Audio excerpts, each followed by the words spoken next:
Hello everybody. Hope everyone is well.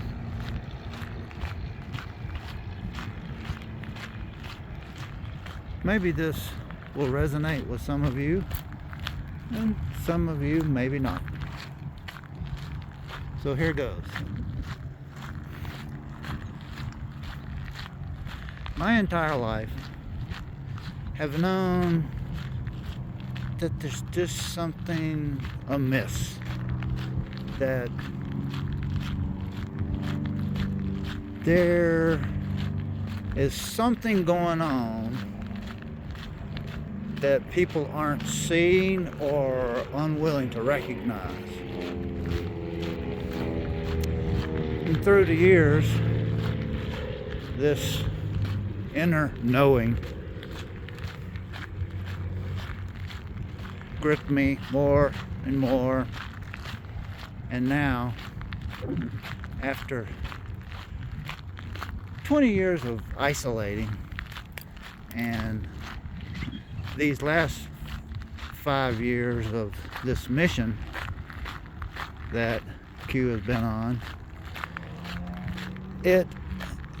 this feeling, this inner knowing that something is amiss, that there is so much more going on underneath the surface than people see, or again, unwilling to recognize.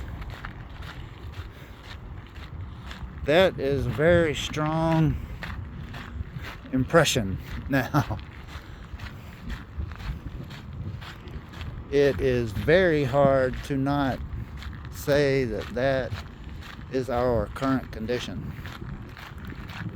That there are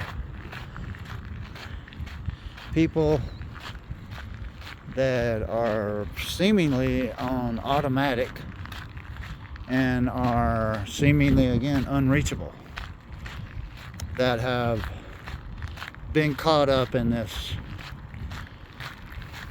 Some will call it a cult, but there are many different kinds of cults, because there are very many different kinds of obsessions.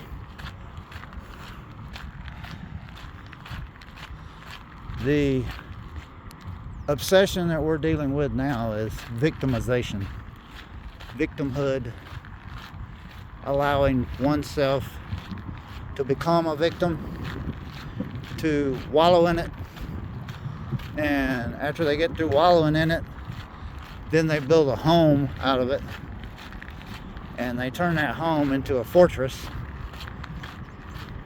and then they feed on victimization the rest of their life.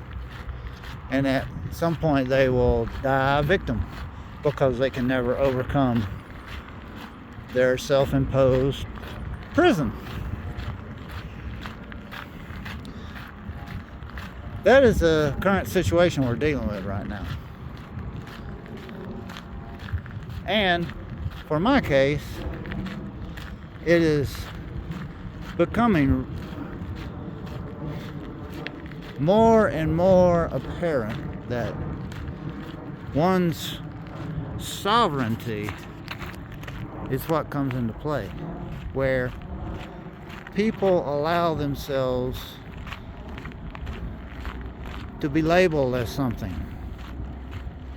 You are this, you are that, you are this, and you are that. And when you label something, it's not a reward. No, it's a punishment, because they limit you.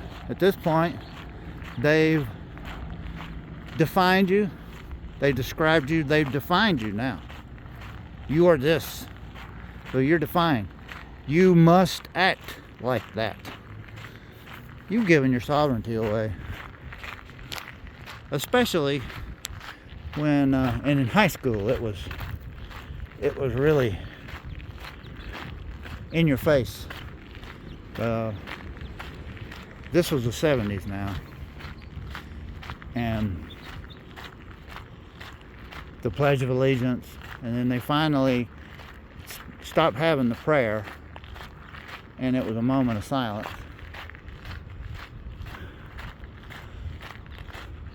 That was the same time that the high school went to. It had a big, huge courtyard in the middle. That was the smoking section, and teachers and students can go out there and smoke.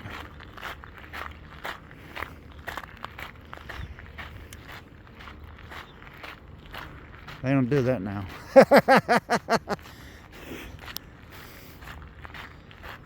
Anyway, let's get back to sovereignty. So, because this is what this discussion is about, is when you willingly give away your sovereignty, you're joining a group. And when you join a group, you're not an individual anymore. You're a group member. You must behave like a group member, a proper group member. So please never give your sovereignty away to anyone or any group.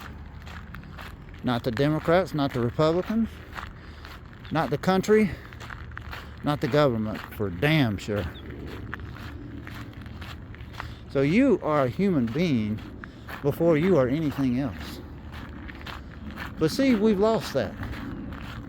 So many people are this, and this before they're a human being. They're American. They're what they think a man is, or a woman. They are patriotic. They are prideful. They're Christian before they're a human being. That's not an oversimplification by any means. You just go and talk to these people and they will readily admit it.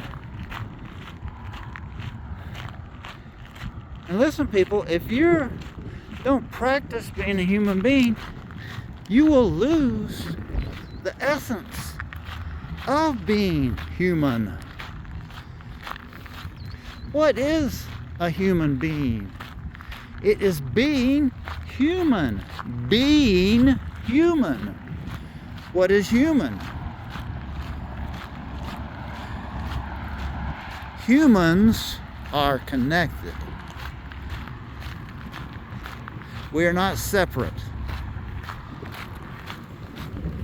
Just like how religion tries to separate God from humans. You must go through the church. You must go through the Bible. You must go through the pastor, the preacher, the priest, before you can get to God. You must do this, you must do that. Oh, okay. I don't know about y'all, but deep inside, nobody needs to tell me how to be a human being or how to be human. You are a human when you care about other people. When you are walking down the street and you see somebody suffering, you stop and help them.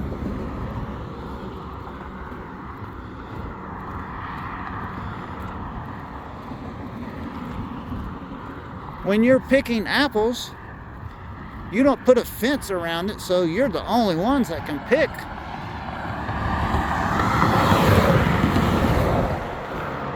When you're selling those apples,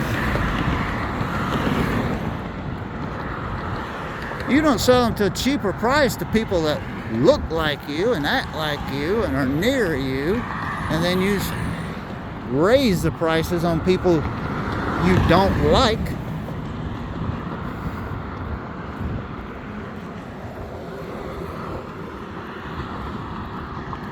You realize that empathy is intelligence and hate is stupidity. Prime example here. You and this other dude, you got a job for life where you're clearing out the irrigation ditches in a rice paddy. You and your dude friend, you've been working together for a long time. Y'all got it together. You have a decent pace you go through. You enjoy your job. At the end of the day, you wish each other well. And then the next morning you show up, slap each other on the back, say we're going to get this done, and then we're going to go home.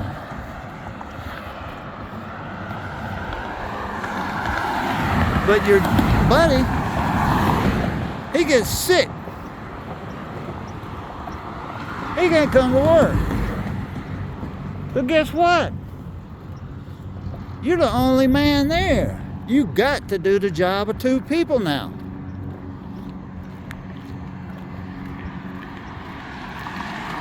So it really is self-interest to wish other people well, because they can help us make our life more meaningful.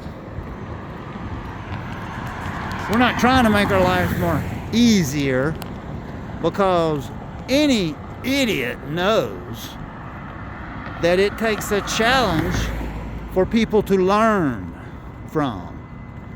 If it's easy, nobody's gonna learn jack shit other than life's easy. I don't have to try very hard. Listen, people, it's time to wake up. Like last week, the shit has hit the fan. It ain't gonna get any better. It's gonna keep getting worse and worse and worse and worse and worse and worse and worse until people have had enough. Sadly, that's what it's going to take, is for people to suffer before they realize that empathy is the only way forward.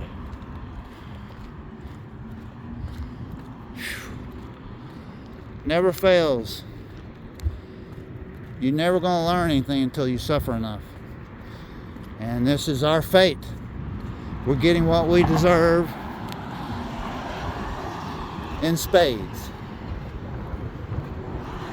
We fail to recognize a whole group of people were suffering so much. And we just call them ignorant, stupid, redneck MAGA people or whatever. They got nowhere to turn, people. You don't understand this. They've given up.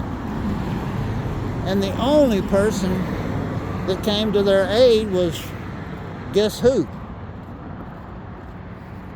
A megalomaniac that tells them exactly what their victimized ears want to hear. It's that guy's over there. He's the problem. It's not you. It's that guy over there. If he's out of the picture, then it's okay. It's that easy. Let's just get rid of him over there. And especially since he's different. He doesn't have the same skin color. He doesn't have the same kind of hair we do. He dresses really different, talks a different language, has different culture. Hell yeah, let's get rid of them. We don't need them. What do we need them for?